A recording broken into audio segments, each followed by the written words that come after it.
di Azione Cattolica. Buongiorno.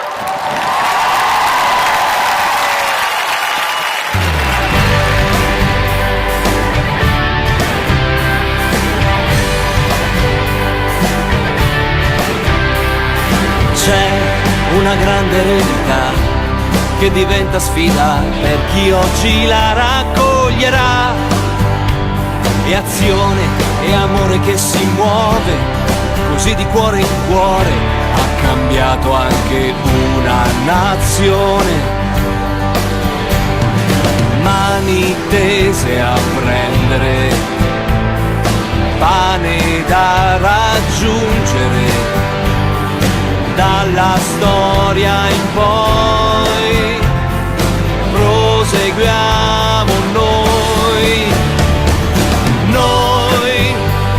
fuori d'ogni tempo noi, abitiamo il mondo noi futuro presente, siamo fiume e sorgente noi, fuori d'ogni tempo noi, operai di un sogno noi, consi tra le dita, artigiani della vita noi.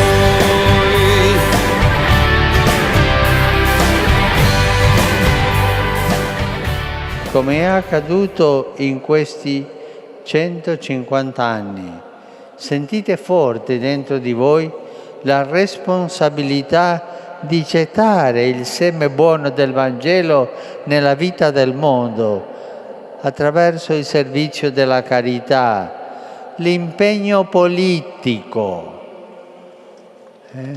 Mettetevi in politica, ma per favore, nella grande politica, nella politica con maiuscola.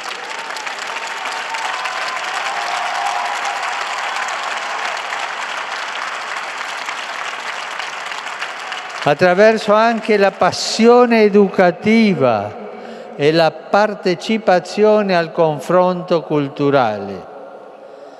Allargate il vostro cuore per allargare il cuore delle vostre parrocchie.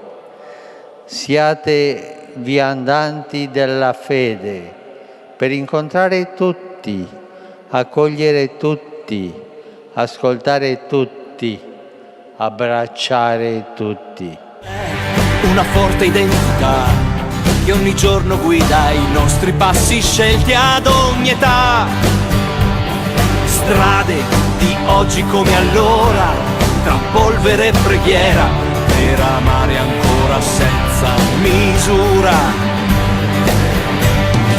Mani tese a prendere, pane da dividere, dalla storia in poi proseguiamo noi,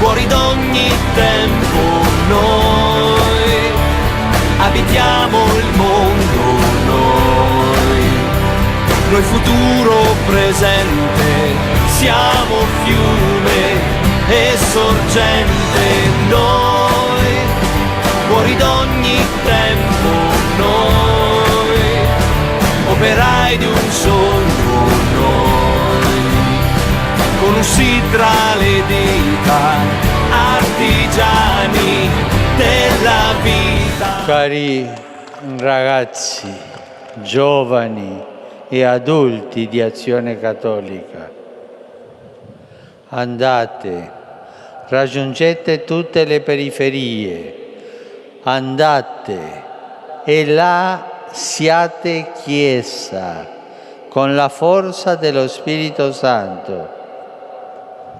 Vi sostenga la protezione materna della Vergine Immacolata. Vi accompagno l'incoraggiamento e la stima dei Vescovi, come anche la mia benedizione che di cuore imparto a voi e sull'intera associazione. E per favore non dimenticatevi di pregare per me. Grazie. Mani tese a prendere, pane da diffondere, dalla storia in poi proseguiamo noi, fuori d'ogni tempo noi, abitiamo il mondo noi futuro presente, siamo fiume e sorgente noi, fuori d'ogni tempo noi, operai di un sogno noi, con un sì tra le dita